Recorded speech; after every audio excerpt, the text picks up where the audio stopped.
To'rtinchi, ta'lim va tarbiyaga ko'p tavajjuh qilaylik aziz qavmlar.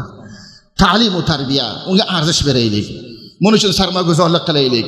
Madrasadan alifbedan boshlaylik, maktabga boraylik, po'xantunga boraylik. Har bir baxsh al-fununu xayrun kullu. Hammasi. Ammo avval men ham iymonimizni o'rganib, masjid va Qur'ondan o'zimizni zarfiyatimizni ko'p munavvar qilib, keyin har maydonga o'zimizni yetishtiraylik. Qarang, buruz bizni hamtil qarindoshlarimiz o'zini mozisiga, o'tgan davronlariga quvonadi. Men falon edim, bobam falon edi, otam falon edi. Yo'q, qo'ying uni. U bir tarix o'tdi, ketdi. U sizni ismingizni ixtiyorimiz emas. Siz hol bilan mustaqbilingizga qarab harakat qiling. Naslingizni sog'lom tarbiya qiling. Avval bilan Qur'on va maktab va masjiddan munavvar muzayyan qilib, keyin marhala ba'disiga dunyoni har bir baxshi ta'limi bo'lsa, erkak ayolingizni unga yetishtiring.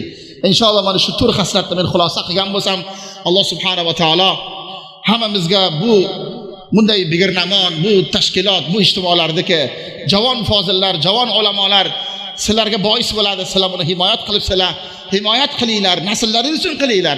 Bittani birga bir g'arazi yo'q.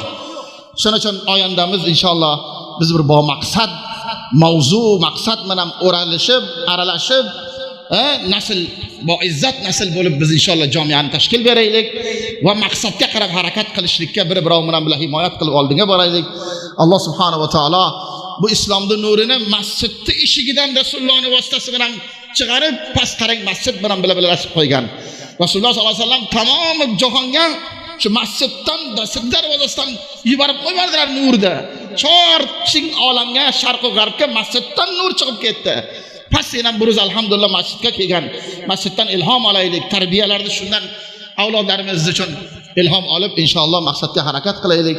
Alloh subhanahu va taolo hammamizga tavfiq bersin va bu o'ltirish-turishlarda mudovamatiga, bu qavmda ittifoq va vahdat va madrasani moddiy ma'naviy taraqqiy bo'lishlikka